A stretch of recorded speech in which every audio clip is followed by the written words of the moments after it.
మీ ఇంట్లో మొదటి కోటీశ్వరుడు మీరే అవ్వాలనుకుంటున్నారా? ఈ ఫైనాన్షియల్ వెబినార్ లో ఇప్పుడే జాయిన్ అవ్వండి. దేశవ్యాప్తంగా ఎన్నికలు పూర్తయిపోవడంతో ఒక్కొక్కటిగా పోస్ట్ ఎగ్జిట్ పోల్స్ అన్ని బయటకు వస్తూ ఉన్నాయి. ప్రస్తుతం రింగ్ టు పోల్ అనే ఒక సర్వే సంస్థ ఇచ్చినటువంటి exit poll, post exit poll ఎలా ఉందో చూద్దాం. దానికి సంబంధించినటువంటి ఫౌండర్ కిషోర్ గారు కూడా ప్రస్తుతం మనతో పాటు ఉన్నారు. ఒకసారి ఆయన అడిగి అన్ని డీటెయిల్స్ తెలుసుకుందాం. నమస్తే అండి. నమస్తే madam. Yeah, Ring to Pole. First of all thanks for this opportunity. Suman TV. Right. So మేము రింగ్ టు పోల్ అనే బ్రాండ్ నుంచి గత 13-14 ఇయర్స్ నుంచి మేము వర్క్ చేస్తున్నాము. ఓకే. ఇది బేసికల్గా యాక్చువల్గా టెక్నాలజీ బేస్డ్ ఎక్కువ సర్వే ఉంటుంది. సో ఫస్ట్ మేము ఒక పేటెంట్స్ అప్లై చేసి ఒక సంచలనం సృష్టించి ముందుకెళ్ళాము. తర్వాత ఇప్పుడు కంప్లీట్గా మేము ఒక AI&ML టెక్నాలజీస్ వాడి క్వాలిటేటివ్ సర్వేని మేము ఒక వినూత్నంగా ఎగ్జిక్యూట్ చేసాం యాక్చువల్గా. రైట్. అండ్ ఇప్పుడు మేము 5,23,000 ఎన్ని శాంపిల్స్ తీసుకున్నారు? స్టేట్ వైడ్ మేము 5,23,000 శాంపిల్స్, క్వాంటిటేటివ్ శాంపిల్స్ తీసుకొని ప్రతి నియోజకవర్గంలో 2% టార్గెట్ చేసి ఈ ప్రొడక్షన్స్ మేము ఇస్తున్నాము. అయితే ఇందులో ఇప్పుడు ఏ ఏజ్ గ్రూప్స్ని ఎక్కువగా మీరు అంటే వాళ్ళతో ఎవరితో ఎక్కువగా ఎవరి నుంచి మీరు ఈ పోల్ని సర్వే చేశారు? మేము మేజర్ ఈ ఎలక్షన్స్లో యాక్చువల్గా మేము మేజర్ 2 సెగ్మెంట్స్ టార్గెట్ చేసాం. వెల్ఫేర్ తీసుకున్న వాళ్ళు, వెల్ఫేర్ తీసుకొని వాళ్ళు. ఓకే.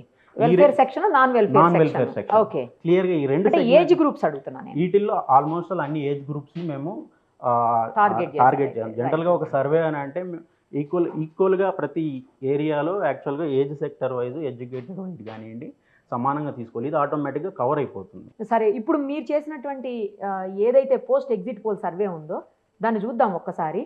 మీరు ఇచ్చినటువంటి సర్వే ప్రకారం ఏంటి ఇలా ఇచ్చారు?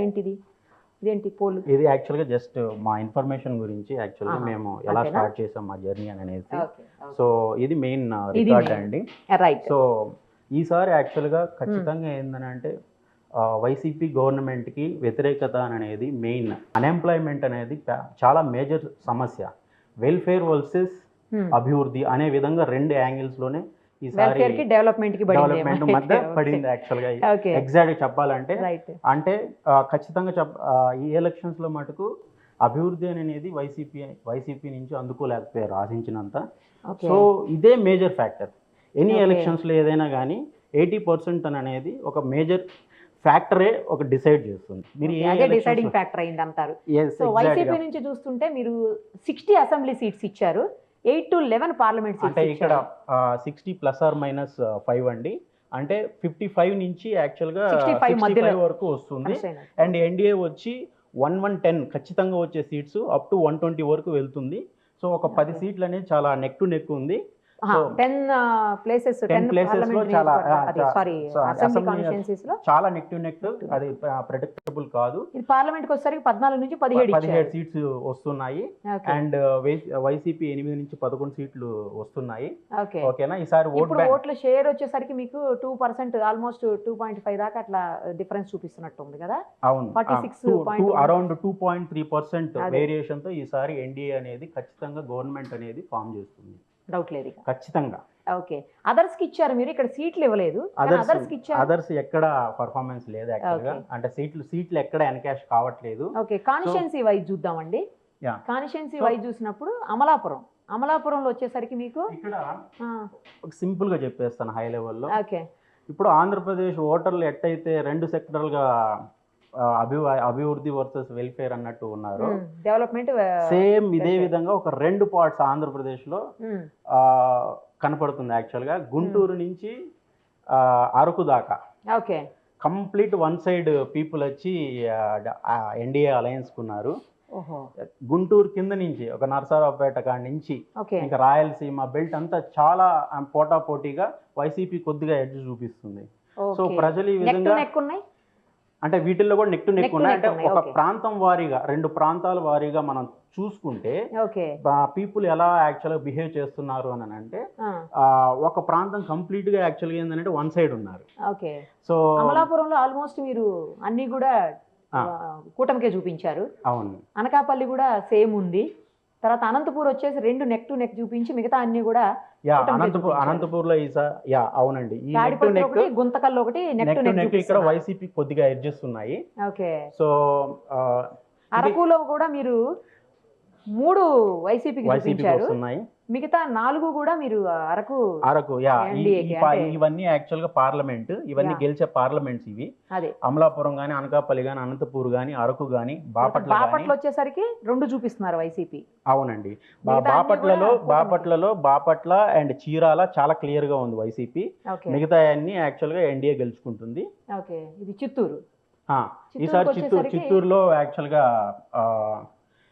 చూపిస్తున్నారు వైసీపీకి. అవునండి. ఈసారి చాలా చూపించారు చిత్తూరు అది కూడా చాలా టైట్ గా ఉంది యాక్చువల్ గా. అది కూడా టఫ్. ఇక్కడ ఖచ్చితంగా చిత్తూరు పార్లమెంట్ అనేది ఈసారి టీడీపీ ఎన్డీఏ ఖాతాలోకి వెళ్తుంది. ఏలూరు 2 చూపిస్తున్నారు, అంటే ఒకటి టఫ్ ఫైట్, ఒకటి నెగ్గుతుందని చూపిస్తున్నట్టు. అవును. న్యూజివీడ్ కూడా యాక్చువల్ గా ఎడ్జ్ తో వైసీపీ బయటపడుతుంది. నెక్స్ట్ ఇంకా గుంటూరు దగ్గరికి వస్తే ఇక్కడ పొన్నూరు ఒకటి చూపిస్తున్నారు, తర్వాత గుంటూరు వెస్ట్ ఒకటి చూపిస్తున్నారు. వెస్ట్ అనేది ఖచ్చితంగా గెలిచే సీటు. వైసీపీ పొన్నూరు అనేది చాలా టఫ్ ఫైట్ ఉంటుంది. సో ఇంకా హిందూపూర్కి వస్తే చాలా అన్ఎక్స్పెక్టెడ్ థింగ్, ఇక్కడ బాలకృష్ణ గారికి చాలా టఫ్ ఫైట్ ఉంది.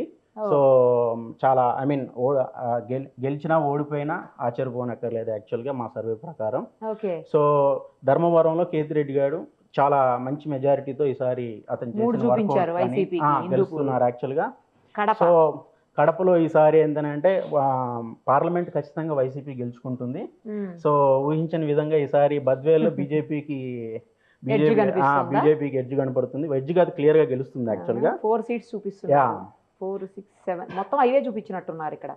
కడప అంతా కూడా ఆల్మోస్ట్ ఒక్క బీజేపీ తప్పించి అన్ని కూడా వైసీపీకే వస్తాయి.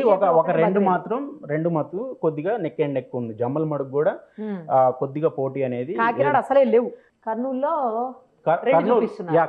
ఈసారి ఊహించిన విధంగా యాక్చువల్ గా టీడీపీ ఎన్డీఏ యాక్చువల్ గా లీడ్ లో ఉందండి. మచిలీపట్నం అయితే వాషౌట్. ఇక్కడ గుడివాడ గానీ, అంటే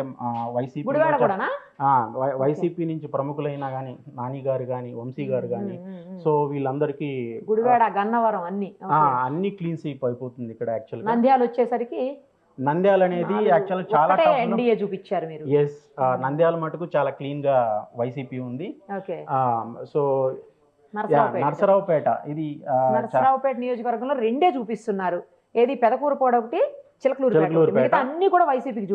ఇక్కడ ఏంటంటే చిలకలూరుపేట చాలా మంచి మెజారిటీ ఉంది యాక్చువల్ గా. పెద్దకూరుపాడు అనేది యాక్చువల్ గా ఇది కొద్దిగా టఫే. ఎన్డీఏ టఫ్ అయినా ఖచ్చితంగా టీడీపీ అనేది బయటపడుతుంది. అయితే ఇక్కడ చాలా నరసరావుపేటలో ఖచ్చితంగా ఇక్కడ ఎంపీ అభ్యర్థి అనిల్ కుమార్ యాదవ్ గారు గెలిచేదానికి చాలా ఆస్కారం ఉంది. 100%. ఎస్. సో నర్సాపురంలో నర్సాపురం చాలా క్లీన్ గా ఉందండి ఎన్డీఏకి. నెల్లూరు వచ్చి యాక్చువల్ గా చెప్పాలంటే ఇది చాలా టఫ్ గా ఉంది సర్వే. మా సర్వే ప్రొటెక్షన్ చేయడానికి. ఇక్కడ కన్ఫామ్ గా 2 టీడీపీకి, 2 వైసీపీకి ఉన్నాయి. నెల్లూరు రూరల్ అండ్ ఆత్మకూరు అనేది చాలా క్లీన్ గా వైసీపీకి ఉంది. And Kandukur plus Nellore city అనేది టీడీపీకి చాలా బాగుంది. నెల్లూరు సిటీలో యాక్చువల్గా మంచి మెజారిటీతో నారాయణ గారు గెలవబోతున్నారు. దానివల్ల యాక్చువల్గా నెల్లూరు ఎంపీ చాలా ఎడ్జ్లో విపిఆర్ గారు బయటపడేదానికి చాలా ఆస్కారం ఉంది. ఇక ఒంగోలు వచ్చేసరికి దర్శి ఎన్డీఏ. దర్శి, ఒంగోలు ఖచ్చితంగా టీడీపీ గెలిచే సీట్లు. కొండేపి అనేది కొద్దిగా టఫ్ ఉంది, బట్ ఎన్డీఏ బయటపడచ్చు. కూడా అయ్యే చూపించారు. గిద్దలూరు, కనిగిరి, సంతనూతలపాడు అని సో ఓవరాల్ గా ఇక్కడ చెవిరెడ్డి భాస్కర్ రెడ్డి గారు ఎంపీగా యాక్చువల్గా గెలవబోతున్నారు. సో చాలా టఫ్ ఎన్విరాన్మెంట్ లో. తర్వాత ఈసారి రాజమండ్రి వచ్చి ఇప్పుడు నేను అనాలిసిస్ మళ్ళీ ఇస్తాను ఈ సీట్ల తర్వాత యాక్చువల్గా ఎందుకు ఈ విధంగా జరిగింది. సో రాజమండ్రి వచ్చేసరికి వైసీపీ అనేది ఉంది. ఇక్కడ 4 సీట్లు ఖచ్చితంగా వైసీపీకి వస్తుంది. ఎంపీ రాజమండ్రి గెలుచుకుంటుంది. ఇక్కడ బీజేపీ అభ్యర్థి బీజేపీ మెయిన్ పురంధేశ్వరి గారు కొద్దిగా గడ్డు పరిస్థితి ఎదురయ్యేటట్టుంది ఇక్కడ. సో రాజంపేట కూడా చాలా టఫ్ యాక్చువల్గా ఉంది ఎంపీ సీట్కి. వేరే ఇక్కడికి ఎమ్మెల్యే సీట్ల కాడికి వచ్చేటప్పటికి ఇక్కడ మన పెద్దిరెడ్డి రామచంద్ర గారు భారీ మెజారిటీతో గెలవబోతున్నారు. మెయిన్ ఈ మెజారిటీ అనేది కానీ ప్లస్ అయితే ఈ టఫ్ పెట్టిన దాంట్లో యాక్చువల్గా వైసీపీకి రావచ్చు, లేదనంటే BJP ex CM Kiran Kumar Reddy గారు యాక్చువల్గా గెలిచేదానికి చాలా ఆస్కారం ఉంది. ఓకే. ఇక్కడ ఖచ్చితంగా మూడు ఉన్నాయండి. ఒక సీటు చాలా టఫ్గా ఉంది. సో అని చెప్పుకోవచ్చు. రాజంపేట, శ్రీకాకుళం దగ్గరికి వస్తే శ్రీకాకుళం ఈసారి యాక్చువల్గా వన్ సైడ్ వెళ్ళిపోయి ఉన్నారండి. సో శ్రీకాకుళం complete గా కంప్లీట్ YCP. Wash out. చాలా మంది Okay. టెక్కలు కూడా యాక్చువల్గా మమ్మల్ని క్వశ్చన్ చేశారు. అవునా? So but I mean Tekkali. Okay. Tekkali I mean మా టీడీపీ మెయిన్ అభ్యర్థి. సో అతనికి కూడా కొద్దిగా కష్టకాలం ఉంది యాక్చువల్గా. ఓకే. సో తర్వాత తిరుపతి ఉమ్. వచ్చేసరికి ఇది వైసీపీ గెలిచే సీట్ అండి. ఇది అంటే Okay, okay. ఇది తిరుపతిలో ఇక్కడ తిరుపతి కూడా యాక్చువల్గా చాలా ఐ మీన్ సర్వేపల్లి కానీ సూలూరుపేట కానీ ఉమ్. చాలా టఫ్ ఉన్నాయి. ఓకే. బట్ వైసీపీ అనేది ఎడ్జ్లో బయటపడే అవకాశాలు ఉన్నాయి. ఉమ్, ఉమ్. ఇక్కడ కన్ఫామ్ సీట్స్ వచ్చి గూడూరు అండ్ వెంకటగిరి, సత్యవేడు ఖచ్చితంగా వైసీపీ గెలిచే సీట్లు ఇవి. ఒక 2 టఫ్ ఫైట్. ఇక్కడ శ్రీకాళహస్తి అనేది టీడీపీకి చాలా క్లియర్గా ఉంది. అండ్ తిరుపతి ఈసారి జేఎస్పీ అభ్యర్థి ఖచ్చితంగా గెలుస్తాడు ఇక్కడ. విజయవాడ. ఓవరాల్గా తిరుపతి అనేది ఎంపీ సీటు వైసీపీ గెలుచుకునే దానికి ఆస్కారం ఉంది. ఆస్కారం. విజయవాడలో వాషౌట్ అండి, కంప్లీట్ అసలు కంప్లీట్ వాషౌట్. కంప్లీట్గా ఎన్డీఏ అనేది గెలుచుకునే దానికి ఆస్కారం విశాఖపట్నంలో ఉంది. 2 చూపిస్తున్నారు వైసీపీ. ఇంకా ఉంది యాక్చువల్. విశాఖపట్నం అనేది చాలా టఫ్. కానీ ఇక్కడ వైసీపీ గెలిచినా టీడీపీ గెలిచినా ఎంపీ అభ్యర్థి ఆశ్చర్యపోనక్కర్లేదు. ఎందుకనంటే నేను ఇందాక చెప్పినట్టు ఈ ప్రాంతం ప్రజలందరూ ఒకలాగా ఆలోచిస్తారు. అంటే ఒక రిపోర్ట్ ఇచ్చున్నారు, ఒక తీర్పు ఇచ్చున్నారు. కానీ విశాఖపట్నం మటుకు యాక్చువల్గా చెప్పాలని అంటే చాలా అంటే వైసీపీకి చాలా అనుకూలంగా ఇచ్చున్నారు. అంటే ఈ బెల్ట్ అంతా ఏంటంటే యాక్చువల్గా ఒక కాపు సామాజిక వర్గం కానివ్వండి, అక్కడ కొద్దిగా ఐ మీన్ ఎకానమికల్గా గ్రోత్ ఉన్న సెక్టర్ కాబట్టి యాక్చువల్గా ఏంటంటే టీడీపీకి రావాలి ఈ వేవ్లో. కానీ ఊహించని విధంగా యాక్చువల్గా వైసీపీ వస్తుంది. ఎందుకనంటే అక్కడ డెవలప్మెంట్ అంటే క్యాపిటల్ అనేది డెవలప్మెంట్ ఒక అష్యూరెన్స్ ఇచ్చారు కాబట్టి.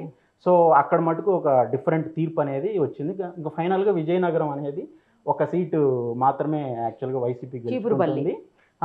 రిమైనింగ్ ఎవ్రీథింగ్ ఇంకా ఎన్డీఏ ఉంటుంది. ఓవరాల్గా చెప్పాలి అని అంటే ఈసారి జనసేన పార్టీ అనేది ఒక 17 నుంచి 18 సీట్లు గెలుచుకుంటుంది. 17 నుంచి 18. బీజేపీ అనేది 4 సీట్లు గెలుచుకుంటుంది. ఓవరాల్గా 120 సీట్లు మ్యాక్సిమం 110 నుంచి 120 సీట్లతో ఈసారి ఎన్డీఏ అనేది గవర్నమెంట్ ఫామ్ చేయబోతా ఉంది. సో కంప్లీట్ వన్ ఎజెండా అంటే టీడీపీ అలయన్స్ ఇది ఎన్డీఏ ఐ మీన్ సో ఓవరాల్గా చెప్పాలంటే ప్రజల తీర్పు అనేది ఎలా ఉందని అంటే, ఇప్పుడు మీరు ఇందాక విశాఖపట్నం ఒక ఆలోచించారంటే అది కంప్లీట్గా ఆ వాతావరణంలో రివర్స్ వచ్చింది. సో అక్కడ ఎందుకు యాక్చువల్గా అంటే అక్కడ జగన్ గారు యాక్చువల్గా ఏంటంటే మెయిన్ టార్గెట్ చేస్తున్నారు అక్కడ క్యాపిటల్ ఈ విధంగా డెవలప్మెంట్ చేస్తానని. అంటే ఓవరాల్గా ఏంటంటే ఎప్పుడైనా ఎలక్షన్స్లో ప్రజలకి యాక్చువల్గా ఏంటంటే వాళ్ళకి కేవలం ఒకే ఎజెండా ఉంటుంది. నేను పని చేయాలనుకుంటే పని ఉందా, పని చేసిన తర్వాత ఆ ఇన్కమ్ అనేది నాకు యూటిలైజ్ అవుతుందా, అంటే బయట ఇన్ఫ్లేషన్ కానీ ధరలు కానీ ఈ 2 ఎజెండాస్ పైనే యాక్చువల్గా ఎలక్షనీరింగ్ అనేది ఎప్పుడు చూసుకున్నా పోతూ ఉంటుంది. సో ఈసారి ఏంటనంటే ఇక్కడ క్లియర్గా వైసీపీ ప్రభుత్వానికి యాక్చువల్గా ప్రజలు అనేవాళ్ళు యాక్చువల్గా సంతృప్తిగా లేరు ఈ సెక్టార్లో అని అనేసి మా సర్వేలో బయటపడిందండి. ఓకే, మీరు ప్రముఖులు కొంతమంది గురించి చెప్పారు ఇందాక. ఆ ప్రముఖులు ఎవరున్నారో చెప్పండి ఓడిపోయేవాళ్ళు. ఈసారి కొడాలి నాని గారు కానివ్వండి, వంశీ గారు కానివ్వండి, రోజా గారు కానివ్వండి, ఈ విధంగా వీళ్ళు అంటే వైసీపీ నుంచి కొద్దిగా ఓడిపోయేదానికి ఆస్కారం ఉంది. సో వైసీపీలో విడుదల రజనీ గారు బెస్ట్ కొద్దిగా ప్లస్ అయ్యేటట్టుంది. అండ్ అనిల్ కుమార్ యాదవ్ గారు అంటే బాగా ఫోకస్ అయ్యేవాళ్ళు ఈసారి గెలిచే అవకాశాలు ఉన్నాయి. అండ్ సత్తెనపల్లి అంబటి రాంబాబు గారు గెలిచే ఆస్కారాలు ఉన్నాయి. సో ఇంకేమన్నా ప్రముఖుల పేరు చెప్తే నేను బాలకృష్ణ గారు ఊహించని విధంగా చాలా టఫ్ ఉంది. పవన్ కళ్యాణ్ గారికి 30,000 పైనే మెజారిటీ ఉంది. లోకేష్ గారికి 30,000 మెజారిటీ ఉంది. అండ్ ఇంకా చెప్పాలంటే కుప్పంలో కొద్దిగా అంటే లోకేష్ గారికి ఎక్కువ మెజారిటీ వచ్చే అవకాశాలు ఎక్కువ ఉంది కుప్పంతో పోలిస్తే. మీరు చూపించిన వాటిలో ఎక్కడా కూడా అసలు కాంగ్రెస్ ఏమి చూపించలేదు, ఒక్క సీటు కూడా చూపించలేదు. అంటే ఆవిడ పార్లమెంట్కి నిలబడ్డా అస్సలకి అదర్స్ అనేవాళ్ళు కాంగ్రెస్ కానివ్వండి ఏం ఇంపాక్ట్ చేయలేదు. శర్మిల గారు కూడా ఏమి ఛాన్స్ లేదండి సరే. ఓకే, సో ఇదండి మా సర్వే.